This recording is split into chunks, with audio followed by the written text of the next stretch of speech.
حي على الفلاح.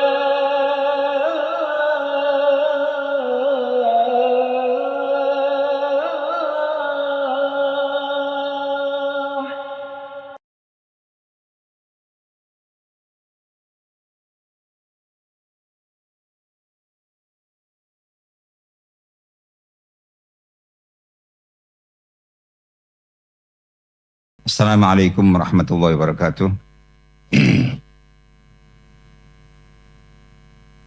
Innal hamdalillah nahmaduhu wa nasta'inuhu wa nastaghfiruh wa na'udzu billahi min shururi anfusina wa sayyiati a'malina. May yahdihillahu fala mudilla lahu wa may yudlil fala hadiya lahu. Wa asyhadu an la ilaha illallah wahdahu la syarika lahu wa asyhadu anna Muhammadan abduhu wa rasuluh.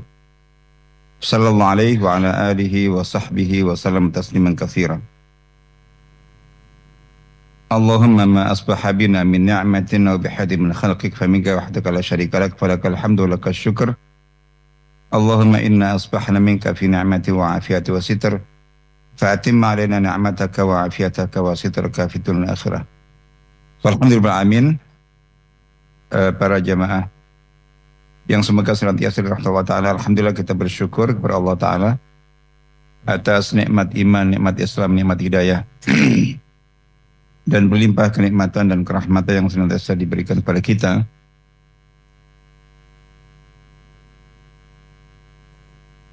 Salawat serta salam semoga senantiasa tercurahkan kepada baginda Rasulullah SAW. Semoga kita senantiasa diberikan taufik kekuatan untuk tetap istiqamah menapai kesenangan jalan beliau.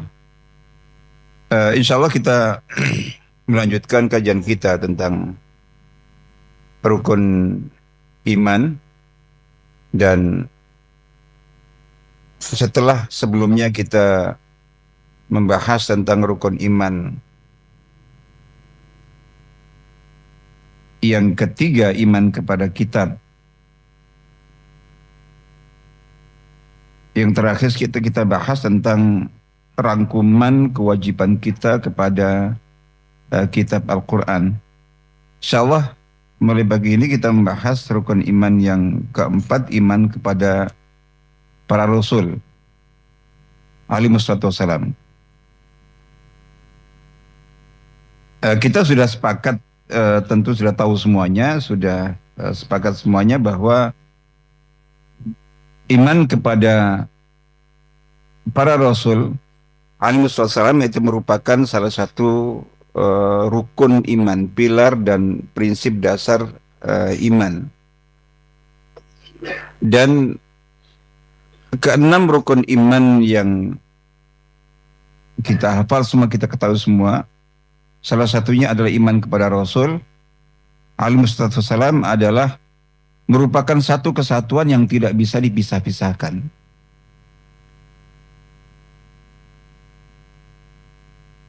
Sehingga keimanan seseorang kepada 6 rukun iman, khususnya dalam keimanan yang bersifat teoritis, yang bersifat pemahaman, pemikiran, itu harus 100%. Jadi tidak boleh berkurang sedikit pun, sebagaimana tidak boleh berlebih.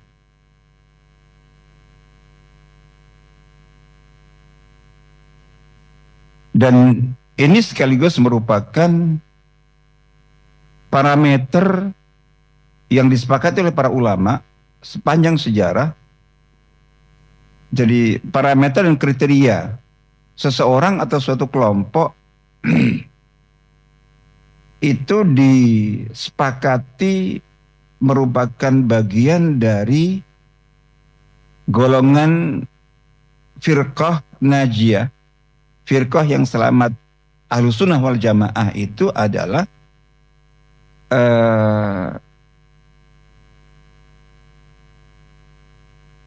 mereka orang Islam atau siapapun dia orang Islam yang berkeyakinan, berpedoman, berkomitmen pada 6 rukun iman. Iman kepada Allah, iman kepada malaikat, iman kepada kitab-kitab, iman kepada Rasul, iman kepada hari akhir, iman kepada qada dan qadar. Itu kriteria, itu parameter pertama seseorang dikatakan dia ahlus sunnah wal jamaah. Muslim yang berpedoman, berkomitmen pada 6 rukun iman, tidak kurang, tidak tambah, tidak berubah. Dan masing-masing rukun iman itu diimani, dipahami, diimani, diyakini sesuai dengan prinsip-prinsip dasar Ahlussunnah wal Jamaah. Yang kedua adalah seorang muslim, kelompok Islam yang berpedoman, berkomitmen pada 5 rukun Islam. Kemudian yang ketiga adalah seorang muslim atau kelompok Islam yang berkeyakinan, berpedoman, berkomitmen menjadikan generasi pertama, para sahabat khususnya, itu merupakan generasi terbaik, generasi teladan, generasi panutan. Jadi kalau kita sering di antara umat Islam berdebat memperebutkan identitas Ahlussunnah wal Jamaah, itu yang perlu kita ingatkan bahwa Ahlussunnah wal Jamaah itu bukan judul, bukan nama untuk sebuah kelompok.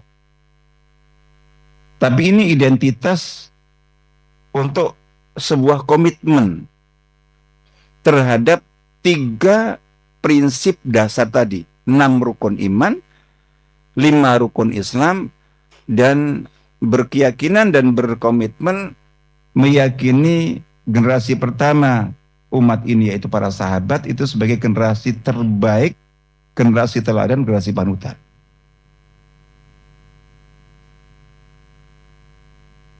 Sehingga jadi siapapun dia, apapun madhabnya, apapun kelompoknya, apapun organisasinya, selama berpedoman kepada 3 prinsip itu, ya berarti dia Ahlussunnah wal Jamaah.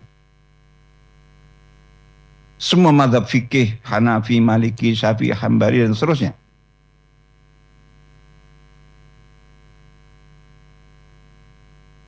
Kapan seseorang dikatakan bahwa oh dia bukan Ahlussunnah wal Jamaah? Ya itu berarti. Lihat saja prinsip akidah keimanannya.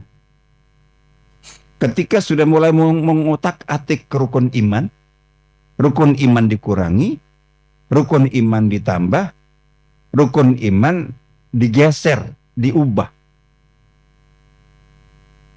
Jadi gitu. Atau rukun Islam, atau sikapnya kepada para sahabat khususnya. Mengapa ini dijadikan parameter utama? Itu sederhana saja. Para ulama sejak dulu itu ketika ada seorang muslim, terus kemudian kita sodori satu hadis Nabi SAW. Riwayat Bukhari Muslim, muttafaq alaih. Sepanjang sejarah disepakati ini hadis sahih. Orang ini itu mempertanyakan, apalagi menolak. Satu hadis ditolak, itu sudah dipertanyakan oleh para ulama tentang akidahnya.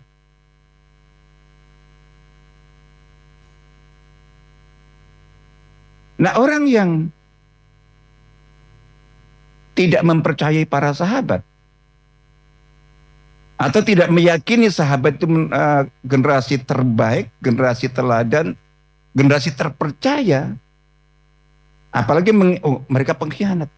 Loh, kita dapat Quran dari siapa? Kalau kita meragukan sahabat, berarti kita bisa meragukan Al-Quran. Kita dapat ribuan hadis sebagai sumber Islam itu dari siapa? Para sahabat. Dari Sayyidina Abu Bakar, Sayyidina Umar, Sayyidina Utsman, terus Abu Hurairah, semuanya.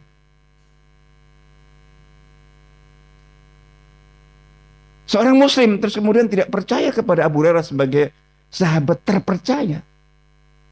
Itu konsekuensinya apa? Berarti dia akan menolak 5.000 riwayat hadis dari Abu Hurairah.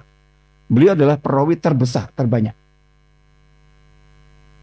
Kalau satu hadis sahih ditolak, para ulama sudah mempertanyakan akidahnya. Jadi kalau seseorang tidak percaya, menganggap para sahabat pengkhianat, ribuan hadis dibuang ke laut itu. Nah itu jadi rusak Islam. Mana? Nggak ada Islam. Dari mana? Islam kan dari Al-Quran, dari hadis. Quran hadis kita dapatkan dari para sahabat utamanya. Baru tabi'in, tabi'in gitu. Nah ini alat ukur itu. Itu ijma. Itu ijma secara umum ini. Ya bahkan tidak hanya mengingkari salah satu rukun iman, salah satu rukun Islam, atau mengubah-ubah. Ya kita tahu seperti kelompok Ahmadiyah itu kan mengaku beriman kepada semua rukun iman.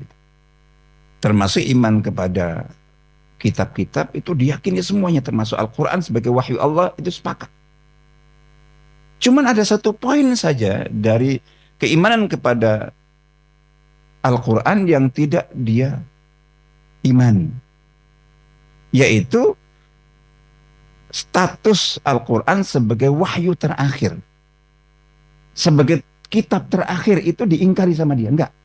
Quran wahyu Allah, firman Allah, kitab Allah, kalamullah, tapi bukan wahyu terakhir. Itu sudah dicoret oleh para ulama keimanan mereka. Yang kedua, beriman kepada semua Rasul.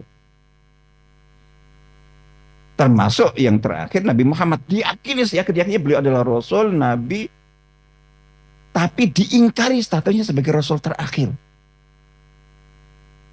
Itu sudah dicoret keimanannya oleh para ulama. Jadi ini kita sepakat, jadi yang dimaksud itu adalah secara pemahaman, ya, pemikiran. Insya Allah itu. Baik, nah ini sehingga ketika kita bicara tentang urgensi keimanan kepada Rasul secara umum itu ya secara umum sama dengan urgensi keimanan kepada semua rukun iman. Jadi karena dia merupakan pilar dasar pondasi akidah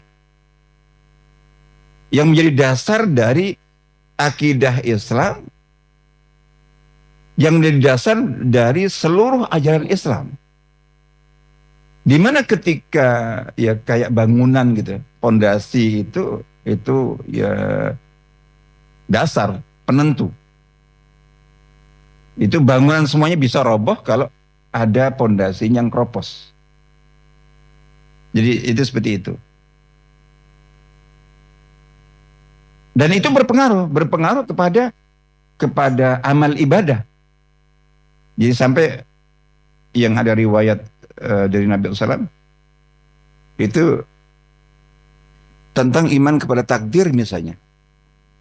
Itu disebutkan dalam sebuah riwayat bahwa ketika sudah mulai muncul kelompok di wilayah Irak, di Kufah, ada orang-orang yang mulai mempertanyakan tentang takdir.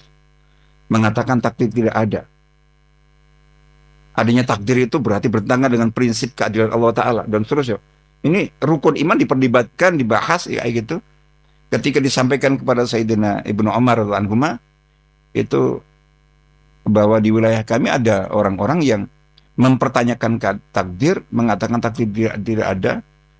Allah nggak ada urusan dengan amal manusia, dengan apa yang terjadi pada manusia, soal itu. Ini semuanya adalah kembali kepada manusia sendiri. Itu disebutkan bahwa setelah dinyatakan bahwa sampaikan kepada mereka bahwa kami para sahabat barak berlepas diri dari mereka semuanya, dan sampaikan kepada mereka bahwa jadi seandainya mereka punya harta berupa emas sebesar gunung Uhud diinfakkan di jalan Allah Ta'ala, itu tidak akan Allah terima sampai mereka beriman kepada takdir baik dan buruknya. Sebagai salah satu rukun iman. Ya tentu kepada yang lainnya lagi. Apalagi kalau kita bicara tentang iman kepada Rasul. Ini urgensinya pertama adalah dia salah satu rukun iman yang disepakati oleh para ulama semuanya. Dasarnya Al-Quran, hadis, tentu banyak. Salah satunya firman Allah Ta'ala dalam surah Al-Baqarah 285. Ini ayat-ayat sebelum akhir itu. Allah Ta'ala berfirman, a'udzubillahi minasyaitonir rajim. Amanar rasulu bima unzila ilaihi min rabbil mu'minun kullun amana billahi wa malaikatihi wa kutubihi wa rusulihi. Jadi ini beberapa ayat dan ditambah dengan hadis ketika hadis Jibril yang terkenal itu.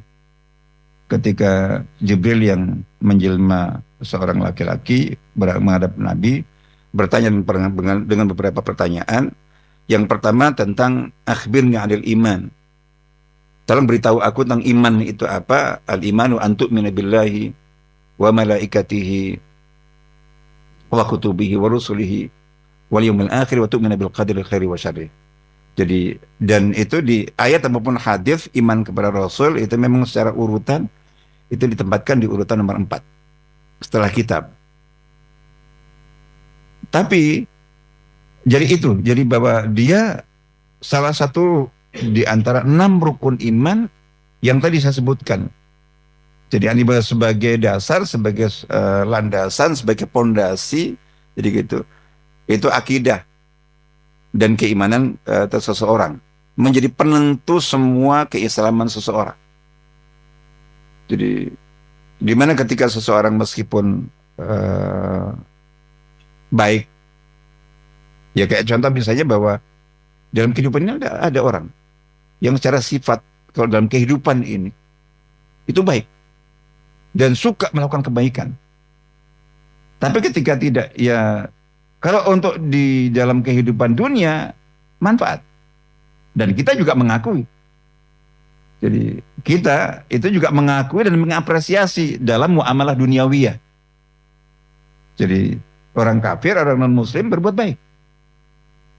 Itu kita akui dan kita apresiasi. Dan bermanfaat. Termasuk bermanfaat kebaikan itu untuk dirinya di dalam kehidupan dunia. Tapi dalam timbangan Allah Ta'ala dan dalam timbangan kehidupan akhirat, itu tidak ada nilainya sama sekali kalau tidak didasarkan kepada akidah dan keimanan. Jadi gitu. Nah sehingga,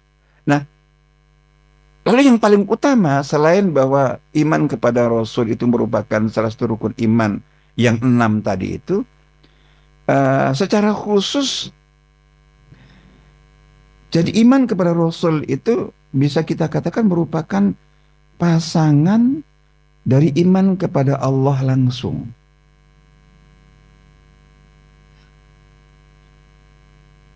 Jadi kalau mau kita rangkum seluruh ajaran keimanan dan keislaman itu dirangkum dalam iman kepada Allah, iman kepada Rasul. Itu karena kan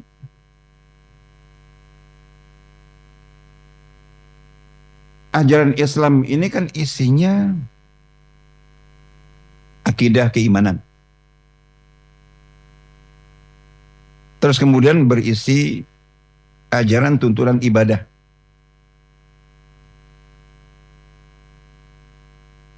Lalu kemudian ajaran tuntunan beramal saleh. Ya intinya adalah berisi petunjuk tentang bagaimana seseorang itu hidup dan menjalani kehidupannya ini sesuai dengan tujuan penciptaannya. Tujuan keberadaannya di muka bumi ini. Kan seseorang menurut Quran dan hadis dan ijma' para ulama, jadi diciptakan manusia seperti firman Allah dalam surah Az-Zariyat ayat 56. A'udzubillahi minasyaitonir rajim, ma khalaqtul jinna wal insa illa liya'budun. Dan tidaklah aku ciptakan jin dan manusia kecuali hanya untuk beribadah kepadaku. Jadi kehidupan seseorang itu bernilai dalam timbangan Allah ketika kehidupan seorang manusia, kehidupan kita itu diisi dengan keimanan, diisi dengan ibadah kepada Allah, diisi dengan amal soleh, Makanya amanu wa amilus shalihat. Iman amal saleh, iman amal saleh, iman amal saleh. Jadi gitu. Terus kemudian diisi dengan semua bentuk aktivitas. Yang aktivitas itu bermanfaat. Ada manfaat duniawi, ada manfaat ukhrawi. Ada manfaat duniawi, ada manfaat ukhrawi.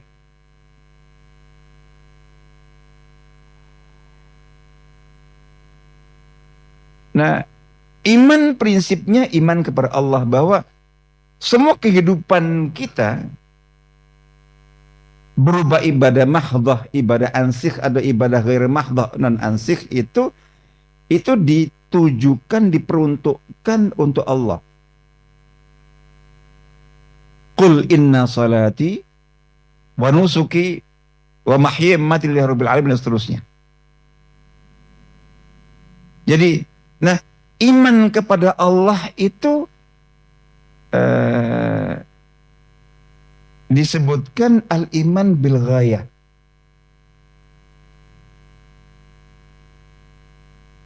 Iman tentang tujuan. Siapa yang kita tuju dengan hidup kita? Siapa yang kita tuju dengan ibadah kita? Siapa yang kita tuju dengan amal kita? Beramal baik. Oke, itu nggak ada nilainya kalau itu nggak kita tujukan ke siapa. Untuk siapa? Oh, ibadah gitu nggak ada nilainya sama sekali kalau itu kita tidak pastikan itu untuk siapa. Mohon maaf salah bentuk, saya ingin mengingatkan. Jadi salah satu bentuk ibadah yang paling utama adalah doa.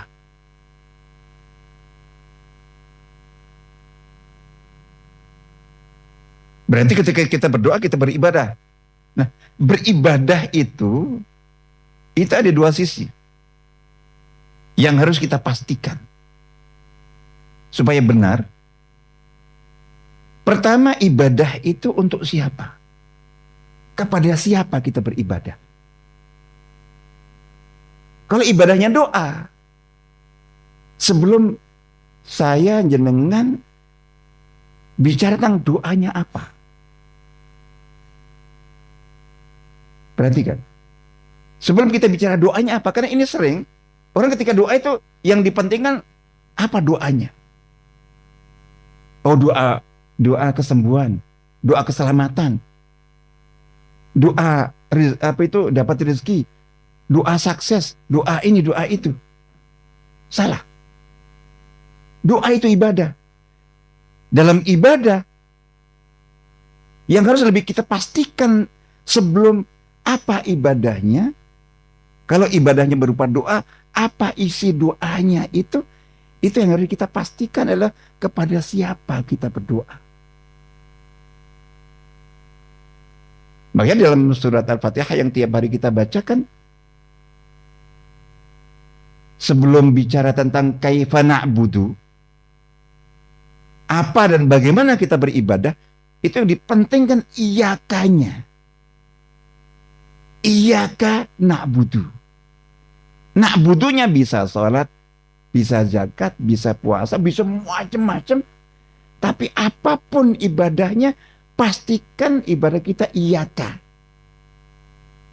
Ini dalam bahasa Arab itu, iyaka itu kan maf'ul bihi, objek. Objek itu biasanya tempatnya di belakang.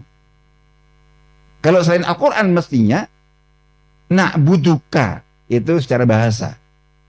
Kami beribadah kepada engkau, itu maf'ul bihi, objek.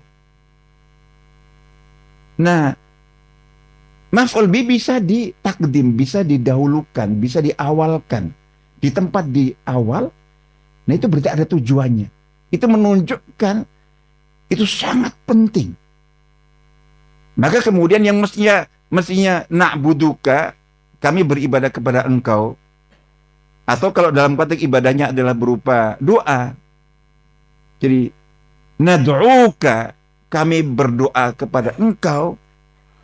Itu untuk supaya kita tidak lupa bahwa yang terpenting dalam ibadah itu adalah memastikan kepada siapa kita beribadah. Untuk siapa ibadah kita. Dalam doa, kepada siapa kita berdoa, untuk siapa doa kita. Sebelum kita bahas apa doa kita dan bagaimana doa kita. Nah, itu dalam konteks iman itu iman ghayah, berarti tujuan. Karena itu yang memberikan nilai untuk semua hidup kita, itu hanya bernilai ketika semuanya kita peruntukkan untuk Allah. Tadi, qul inna salati wa nusuki wa itu tadi.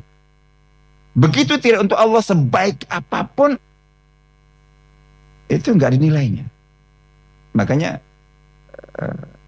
sekali waktu Sayyidina Umar didamping oleh sahabat atau tabi'in yang lainnya mendampingi beliau, itu bertemu dengan salah seorang Yahudi ahli ibadah. Itu saking getunya ibadah menurut agama Yahudinya itu sampai kurus kering. Itu ketika menyaksikan ini, Sayyidina Umar menangis. Yang mendampingi beliau itu heran, mengapa engkau menangis? Dia orang Yahudi. Saya menangis karena saya ketika melihat dia, terus saya ingat firman Allah dalam surat Al-Ghasyiyah. Wujuhu yawma idzin khasyi'ah, 'amilatun nasibah, tasla naran hamiyah. Wajah-wajah pada hari itu khasyi'ah, tunduk lesu, 'amilatun nasibah. Waktu di dunianya dulu, itu beramal getun nasibah sampai berkeringat. Pol-polan pokoknya, usahanya, ikhtiarnya, ibadahnya. Tapi ujungnya karena tidak ada iman dan akidah, tasla naran hamiyah. Kan kasihan sekali. Ini juga kita ambil kalau dalam konteks dakwah, kita sambung-sambung. Itu dari Nabi SAW dan dari para sahabat. Melihat orang sesat itu bukan kita sesat-sesatkan. Melihat orang kafir bukan kita syukurkan kekafirannya. Silahkan baca sirah semuanya, silahkan baca sahabat semuanya. Melihat orang kafir itu kasihan. Sampai nangis. Orang semerotot ini, Masya Allah, ibadahnya, kerjanya, tapi sia-sia. Kalau atas tidak didasarkan kepada keimanan. Nah, keimanan dia iman kepada Allah, kita dan seterusnya. Nah, ini, jadi iman kepada Allah itu adalah ghayah. Tujuan. Nah, iman kepada Rasul, ini kita masih bicara Rasul secara umum ya. Ya, kalau Rasul secara umum berarti kalau untuk Rasul-Rasul terdahulu itu Rasul masing-masing kaum. Jadi kaumnya Nabi Nuh alaihissalam misalnya, ya kaumnya itu beriman kepada Allah itu sebagai tujuan hidupnya, tujuan ibadahnya, tujuan amal salehnya, tujuan doanya yang tujuh. Nah, iman kepada Rasul Nabi Nuh alaihissalam, untuk kaum Ad itu iman kepada Allah dan Rasul Nabi Hud alaihissalam. Kaum Tsamud iman kepada Rasulnya Nabi Saleh alaihissalam. Kaum Madian iman kepada Rasulnya Nabi Syuaib dan seterusnya. Masing-masing untuk kita iman kepada Allah sebagai ghayah, tujuan. Nah, iman kepada Rasul ini secara umum itu adalah iman kepada wasilah. Ada ghayah, ada wasilah.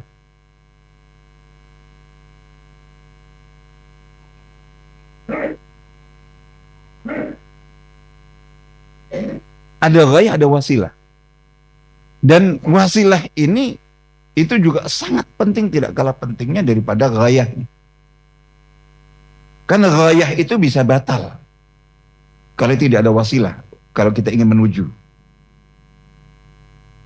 Ibaratnya orang mau ke Jakarta dari Surabaya. Ghayahnya tujuannya ke Jakarta.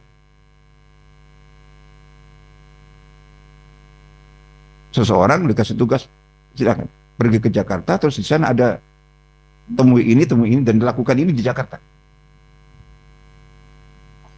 Bagaimana dia ke Jakarta kalau dia tidak naik pesawat, tidak naik kereta, tidak naik bus, ini dia tidak jalan. Dia tahu ke Jakarta itu lewat mana, naik apa, bagaimana caranya. Itu hampir sama pentingnya dengan dia tahu tujuannya. Meskipun, ya saya ke Jakarta. Tapi nggak tahu nih, saya ke Jakarta gimana caranya. Nggak sampai. Gerak. Tapi nggak menuju ke tujuan itu. Wasilahnya salah, nggak sampai. Oh, ibadahnya Masya Allah. Amalnya Masya Allah.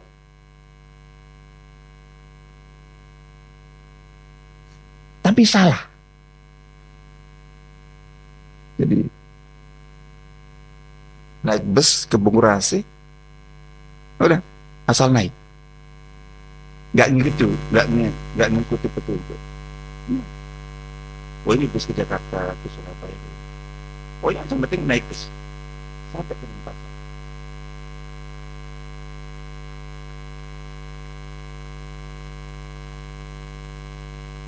Betul yang dituju Allah, tapi tidak mengikuti wasilah. Wasilahnya Rasul yang beritahu kita untuk menuju Allah itu lewat mana.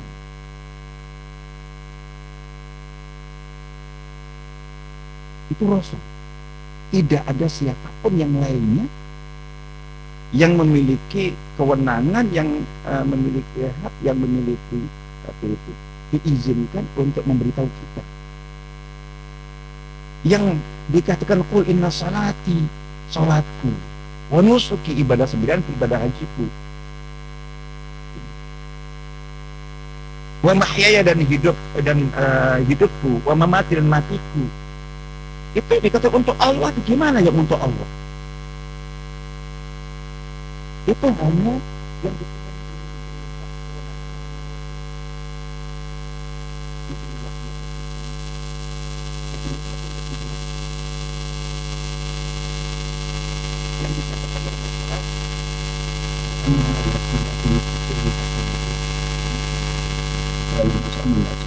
ayat ini semacam perintah atau tadi di depan para sahabat, terus kemudian membaca ayat ini, wa anna hadza sirati mustaqiman, dan inilah jalanku, jalan lurus. Itu beliau membuat garis lurus di tanah tadi. Terus fattabi'uhu, ikutilah jalan ini. Ini jalan Allah.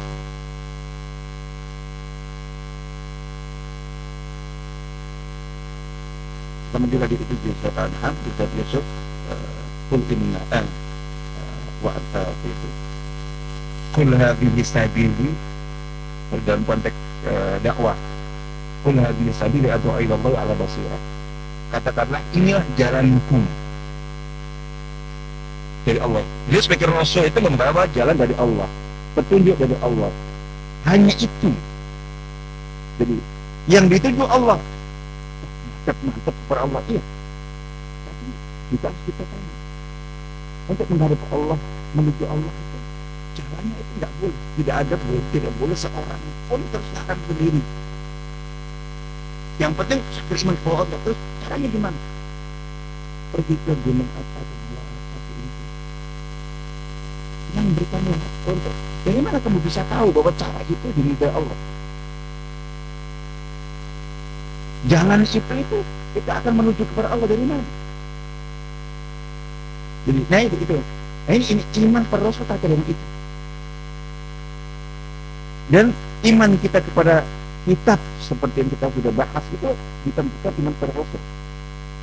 Karena yang bawa kitab yang berisi petunjuk itu Rasul. Terus di dalam Islam itu sumber ajaran Islam itu Al-Quran, As-Sunnah, Sunnah Rasul. Jadi itu. Nah ini penentunya, sehingga ketika seseorang itu bermasalah imannya kepada Rasul, itu berpengaruh pada keislamannya dan keimanannya. Tentang keimanan bukan hanya dalam melaksanakan ajaran Islam, tapi dalam cara beriman, iman kepada Allah. Apa setiap orang yang mengaku beriman kepada Allah pasti benar? Orang musyrik kafir Quraisy itu bagaimana kepada Allah? Kalau ditanya siapa pencipta langit bumi seisinya, Jawaban mereka hanya satu, Allah. Tapi mereka dihukumi kuat kafir, musyrik. Kenapa? Karena tidak percaya kepada Rasul sebagai pembawa petunjuk. Allah yang kita imani itu apa sifatnya? Siapa?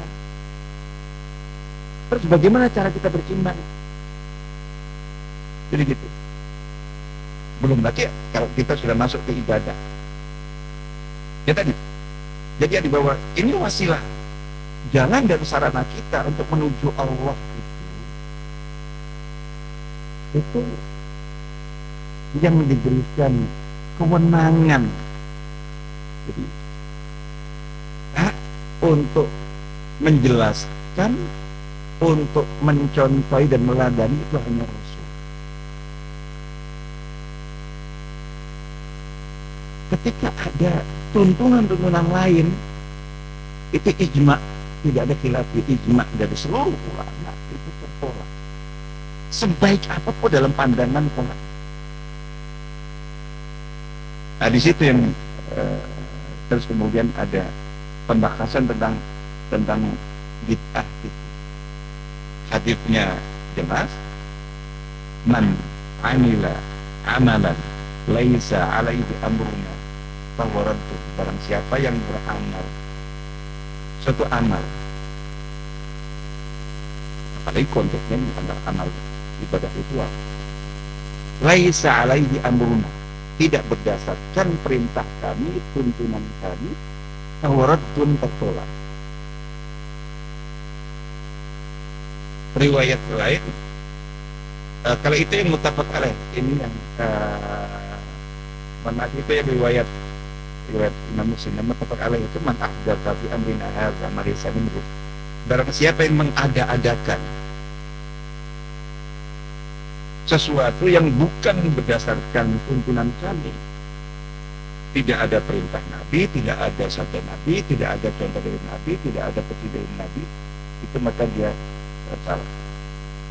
Nah ini bab lain, tapi intinya aja itu. Nah, kita bahas ini. Jadi ini ketika saya bicara tentang bid'ah, dan ini juga sering diperdebatkan, itu adalah apapun yang tidak sesuai dengan tuntunan dan petunjuk sunnah Rasul. Ini yang perlu saya tegaskan, karena ini sering menjadi perdebatan. Bid'ah itu ada dua. Sesuatu kan bid'ah. Ada bid'ah hakikiyah, muttafaq alaiha, bid'ah hakiki yang diperselisihkan, ya mohon maaf, yang disepakati, yang menurut para sahabat bid'ah, tabi'in bid'ah, menurut Imam Abu Hanifah bid'ah, menurut Imam Malik bid'ah, menurut Imam Syafi'i bid'ah, menurut Imam Ahmad bid'ah, menurut Imam Bukhari bid'ah.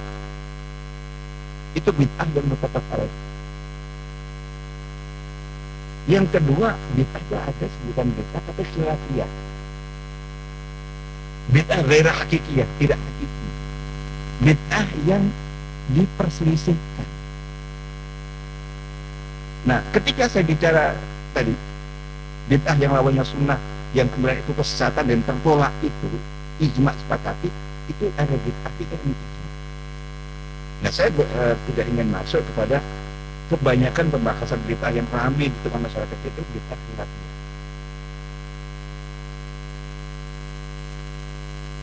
Ya contohnya, ini kan kita di bulan Maulid, jadi ramai di sini. Yang dibahas sejak dulu atau sejak abad keberapa itu perdebatan nggak pernah selesai. Gimana hukumnya memperingati Maulid? Kalau minta kata kaji panjang lebar, jadi antara kan nggak ada pada zaman Nabi, pada zaman sahabat, pada zaman Nabi aja. Sehingga berarti bid'ah. Tapi ada yang lainnya yang juga membawa dalil-dalil, dasar-dasar. Jadi gitu. Ya tidak mengatakan bahwa ini Nabi mencontohkannya, tapi tahu bahwa ini adalah sesuatu yang baik, yang penting dan perlu. Itu antara bid'ah tidak bid'ah itu, ini contoh kalaupun kita sebut bid'ah khilafiyah, yang hakikatnya bukan bid'ah, Kalau konteksnya kalau bid'ah itu dalalah, enggak. Itu khilafiyah. Dan banyak sekali persoalan di antara umat ini ketika kita bicara bid'ah itu, yang paling banyak itu bid'ah khilafiyah. Ya, itu termasuk maulidan dan seterusnya. Jadi itu enggak. Saya tidak maksudnya itu. Itu bid'ah yang ijma. Tidak ada khilafiyah sama sekali. Dan ini biasanya yang paling utama tertuju kepada bid'ah akidah. Ya tentu ada bid'ah amal ada. Tapi yang paling utama ketika disebut bid'ah yang sedang kita bicarakan itu, yang disepakati itu bid'ah dalam akidah. Makanya zaman dulu itu sebutan ahli sunnah dan ahli bid'ah itu tertuju kepada firqah-firqah sesat. Yang disebut ahli bid'ah itu bukan masalah maulid nggak maulid, yasinan nggak yasinan, salawatan nggak salawatan. Ahli bid'ah itu maksudnya siapa? Khawarij, Syiah, Mu'tazilah, Murji'ah, Jahmiyah yang menyimpang dalam akidah. Jadi itu. Baik. Jadi ini. Nah, ini kita masih membahas tentang jadi pentingnya iman per Rasul itu karena dia merupakan pasangan gandengan dengan iman kepada Allah. Iman kepada Allah itu iman ghaib tentang tujuan yang menjadi dasar semuanya. Terus iman per Rasul secara umum iman wasilah. Wasilah itu sarana, jalan menuju Allah dalam hidup kita, dalam ibadah kita, dalam amal saleh. Jadi amal saleh dikatakan amal saleh itu ketika yang dituju Allah dalam amal itu terus mengikuti petunjuk jalan Rasul. Jangan menurut kita, enggak ini baik kok, ini baik kok. Enggak baiknya menurut Rasul. Kayak gitu. Bukan menurut si A, si B, si C dan seterusnya. Terus dikatakan bahwa tadi hidup kita itu iman, ibadah, terus kemudian amal saleh dan manfaat. Itu sudah dikatakan bahwa dia hidupnya benar itu ketika diisi dengan iman sebagai dasar, terus ibadah kepada Allah, amal saleh nanti panjang kita bahas, terus kemudian bahwa semua aktivitas manfaat, ada manfaat dunia ukhrawi. Ukuran iman ini semua untuk Allah, terus caranya, jalannya itu melalui Rasul. Semuanya tanpa dua ini nggak ada bilang. Iman kepada Allah tapi menurut dia iman. Begitu. Ibadah, benar kan? Kepada Allah dan menurut kehendak Rasul. Amal soleh, ini amal yang untuk Allah dan sesuai dengan pimpinan. Jadi dikatakan manfaat menurut siapa? Menurut Allah dan Rasul. Jadi ini secara umum, secara global bahwa urgensi iman kepada Rasul itu. Ini masih sifat umum. Waktu kita sudah lewat, maaf. Kita cukupkan sampai di sini, insya Allah ini kita manfaat. Itu sebagai ada Waalaikumsalam warahmatullahi wabarakatuh.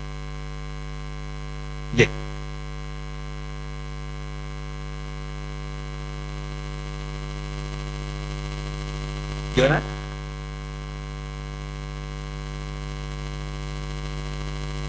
Ya.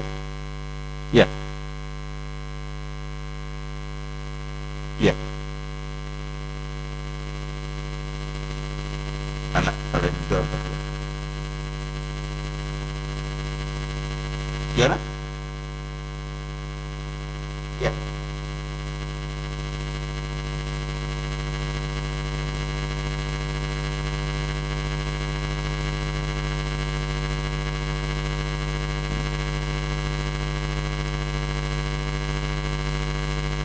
Ya. Dan kami di sini berarti apakah Nabi Nuh tidak akan memperoleh mendapatkan semacam doa yang soleh khususnya dari Kan'an itu sendiri, Ustaz? Terima kasih. Wassalamualaikum. Assalamualaikum. Ya kalau jawabannya otomatis Pak ya. Kan tapi kan itu sama sekali tidak mengurangi derajat beliau, kemuliaan beliau, dan keistimewaan tempat beliau Allah Ta'ala. Karena ada jalur-jalur lain. Jadi ya sama Nabi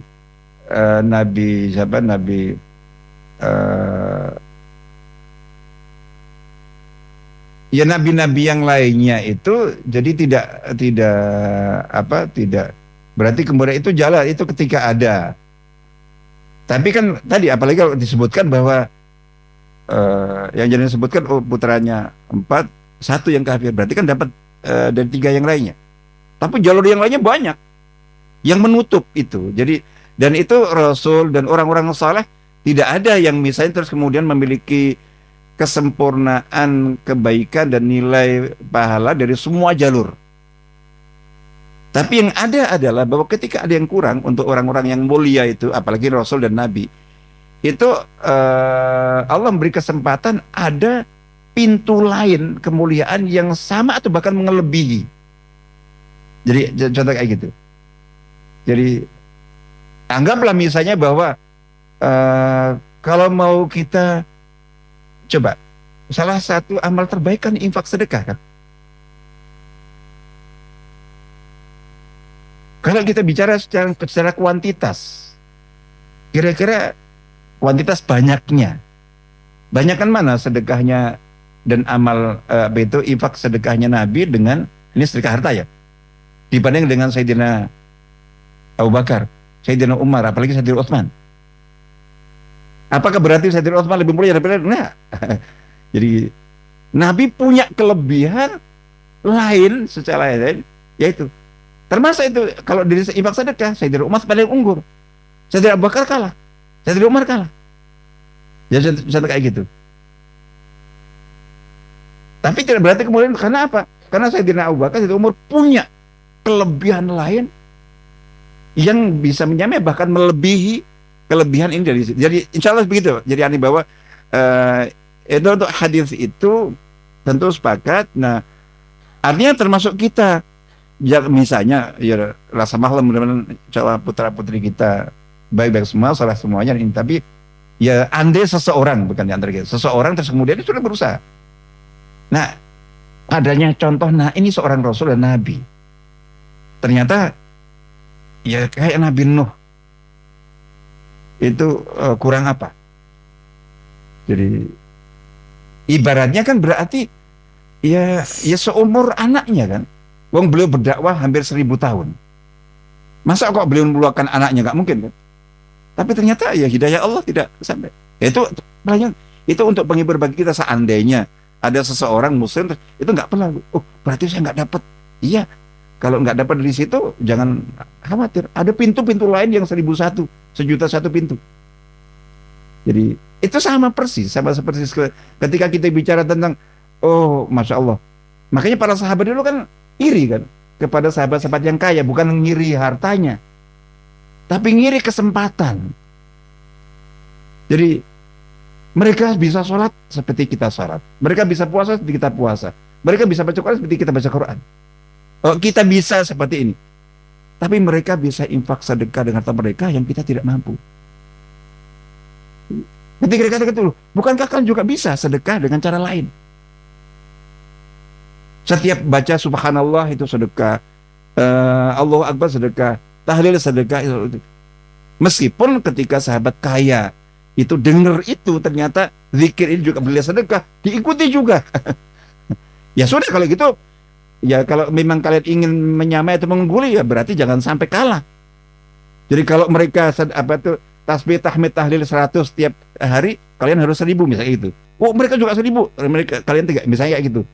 Atau kuantitasnya. Jadi kalian lebih khusyuk, lebih ikhlas, lebih totalitas, lebih. Jadi kita insya Allah itu. Nah itu fastabiqul khair di situ insya Allah. Jadi aneh bahwa jadi ada satu pintu, oke, tapi itu bukan berarti mengurangi dan menghilangkan derajatnya, tapi ada pintu lain, jalan lain, sisi lain di mana beliau akhirnya menjadi yang tinggi derajatnya gitu dari pintu lain.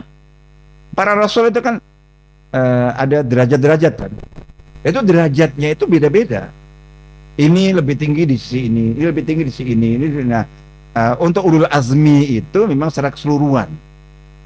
Jadi itu lebih banyak. Bukan ulul azmi tidak ada hal yang dimana ulul azmi itu kurang dari yang lainnya. Tapi memiliki sisi lain yang mengungguli berlipat-lipat. Insya Allah itu. Ya, insya Allah itu sebagai bermanfaat. Ya. Assalamualaikum warahmatullahi wabarakatuh.